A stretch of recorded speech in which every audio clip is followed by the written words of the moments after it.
Olá pessoal, tudo bem com vocês? Meu nome é Breno Azevedo, sou engenheiro civil, especialista em estruturas de concreto armado e fundações, e estamos aqui hoje para falar, numa sequência de vídeos, sobre projeto de estruturas de concreto armado utilizando o Eberic, que é uma ferramenta, um software produzido aí pela empresa AutoQI, e largamente utilizada em todo o Brasil.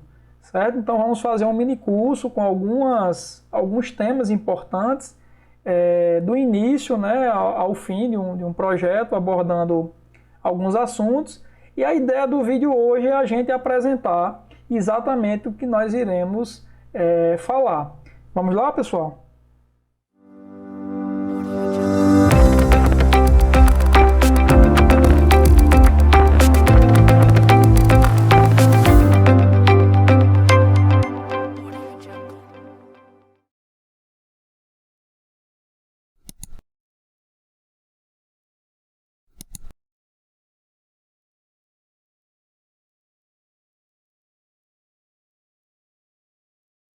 Então, como exemplo, no nosso mini curso, vamos utilizar aí um projeto de arquitetura, de um bloco de apartamentos, tem aí 3 pavimentos, o térreo, o primeiro e o segundo andar, e mais uma laje de forro, do segundo andar.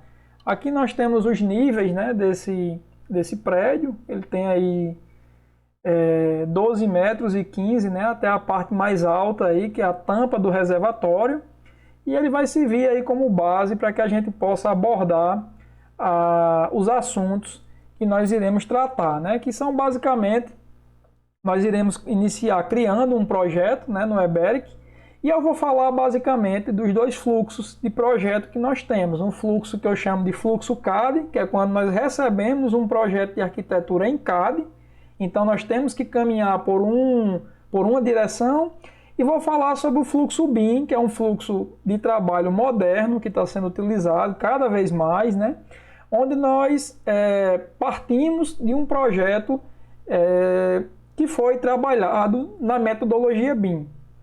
E aí eu vou mostrar qual é o caminho quando se utiliza esse método. Vantagens e desvantagens e outras informações associadas. Vamos ver lançamento de pilares, como é que a gente copia os pilares de um pavimento base para os demais pavimentos, agilizando a elaboração do projeto e das etapas de trabalho, lançamentos de vigas. Vamos estudar as cargas nas vigas, principalmente cargas de alvenarias e revestimentos, já que as cargas de laje, o próprio software ele faz o levantamento dessas cargas. Vamos ver como é que faz lançamento de cargas lineares em vigas, e vamos também ver como é que a gente copia vigas que foram lançadas em um pavimento para os demais pavimentos. Geralmente esses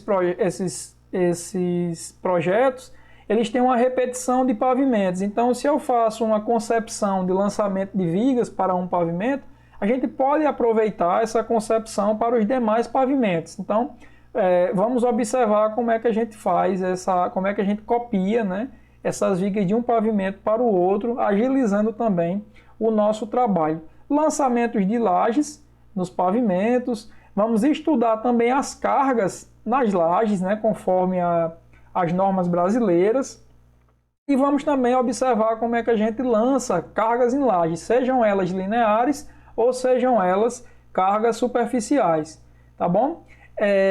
Edição também de cargas, já que a gente pode também utilizar o recurso de copiar a laje de um pavimento para os demais. Então pode ser que a gente copie essas lajes, e o ideal é que a gente já copie com as cargas lançadas, porque a gente também já aproveita o lançamento das cargas nos outros pavimentos.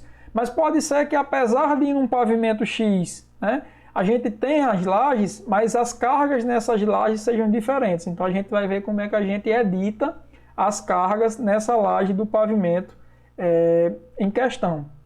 Vamos também verificar como é que fazemos o lançamento de escadas, tá bom? e o lançamento de fundações, que nesse caso nós vamos trabalhar com sapatas isoladas.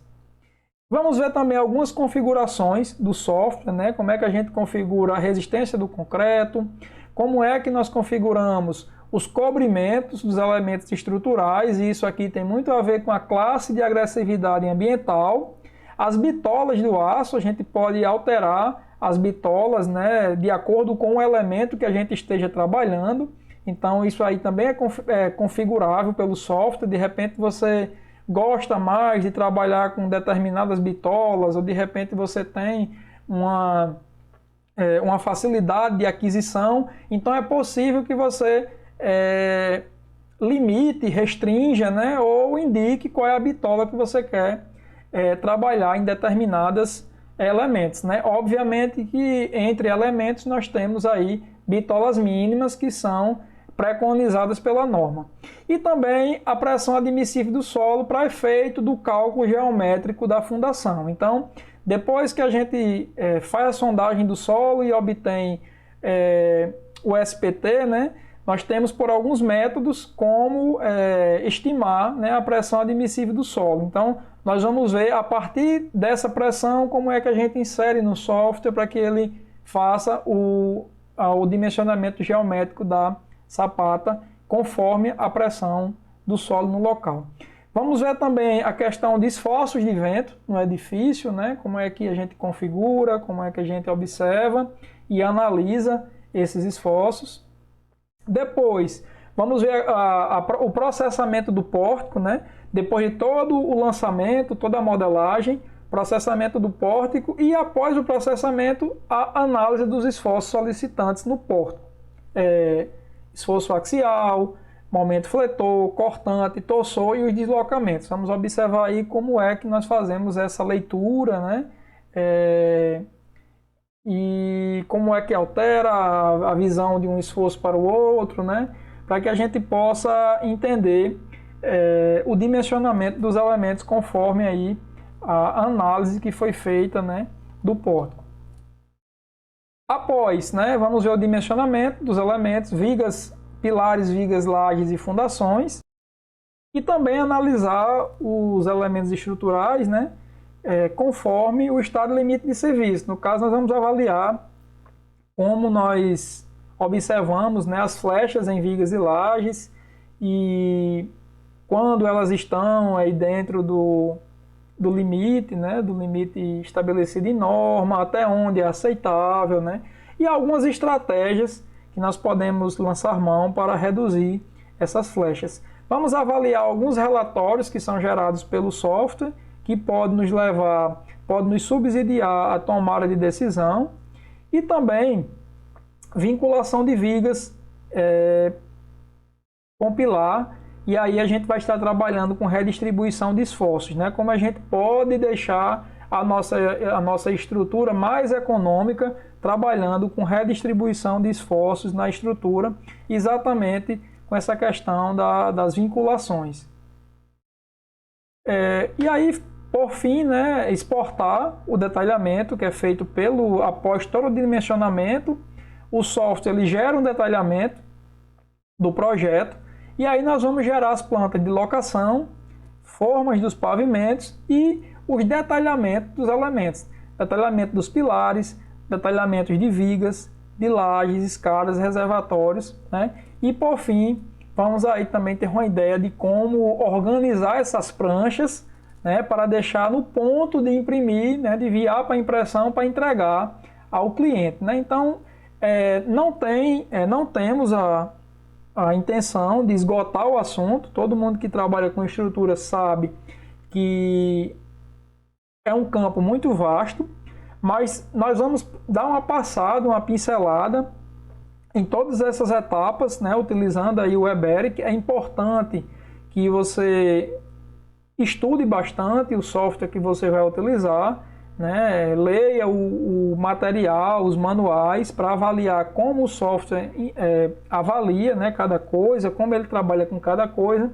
Mas o minicurso ele tem esse objetivo de dar essa pincelada geral, de ser aí uma espécie de um modelo para quem vai trabalhar com ele, né? A gente tenta estabelecer como se fosse um fluxo, um passo a passo, que é o passo a passo que eu utilizo, né? E pode servir aí de base para vocês que estão chegando e estão trabalhando, né, com projetos estruturais, né? Então a gente encerra por aqui o nosso primeiro vídeo, né? Fica aí alguns canais de comunicação para dúvidas ou sugestões. E se esse vídeo fez sentido para você de alguma forma, se ele for interessante, né, você pode auxiliar, ajudar, dando um like no vídeo, né, porque isso ajuda o algoritmo do YouTube, né, a deixar esse vídeo mais disponível, né, para os demais estudantes, né, os demais profissionais que estão buscando aí material para estudar, tá bom? Então agradeço a atenção de todos e até o próximo vídeo.